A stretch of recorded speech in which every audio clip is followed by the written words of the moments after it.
A6300 ni masih relevan atau tak pada tahun 2026.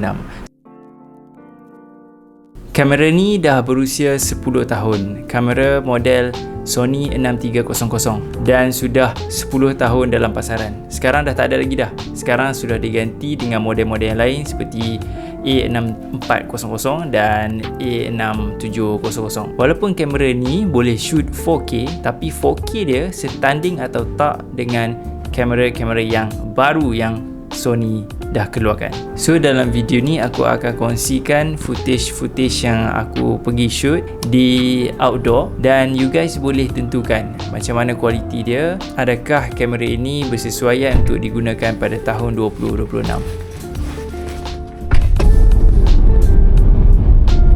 Aku decide untuk pergi shoot outdoor dan pada waktu petang. Jadi petang ni kita nak pergi ke satu kawasan tasik lah, satu kawasan rekreasi. Jadi aku rasa tempat tu sesuai lah untuk aku kongsikan kualiti video daripada kamera aku yang sudah berusia 10 tahun.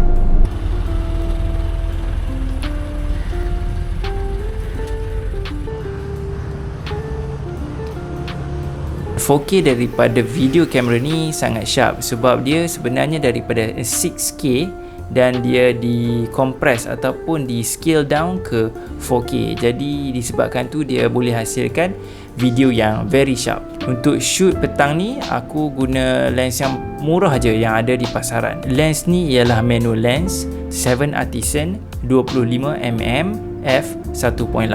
So bear in mind ni lens yang sangat murah dan diletakkan pada kamera yang sudah berusia 10 tahun dan you guys boleh nilai sendiri hasil 4K daripada kamera A6300.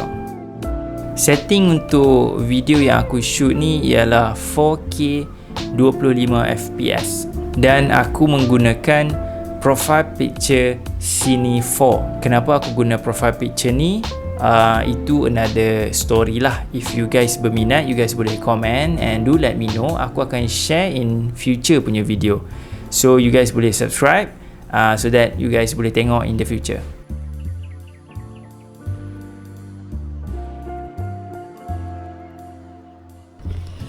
So macam terlambat sikit ataupun mungkin awan banyak kot. So lighting dah out dah tapi still boleh lagi. So kita test, kita record as much footage as possible.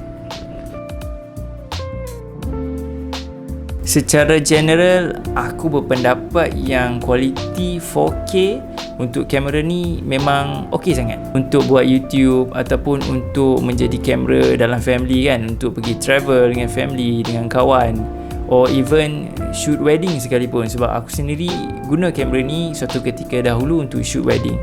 Aku rasa hasil video daripada kamera ni kualiti dia memang okey.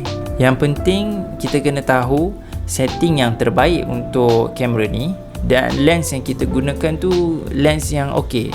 If orang tanya aku recommend tak kamera ni untuk orang beli pada tahun 2026, aku akan cakap go with A6400 sebab tu kamera yang lagi baru, yang lebih updated, yang lebih teknologi yang lebih baik. Tapi bergantung juga kepada bajet.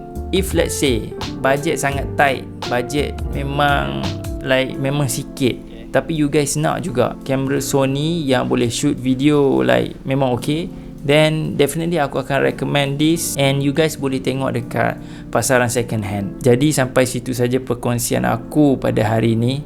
Aku personally rasa memang kamera ni A6300 aku ni okey sangat untuk aku start nak belajar videografi balik and also editing and also nak create video dalam YouTube and all.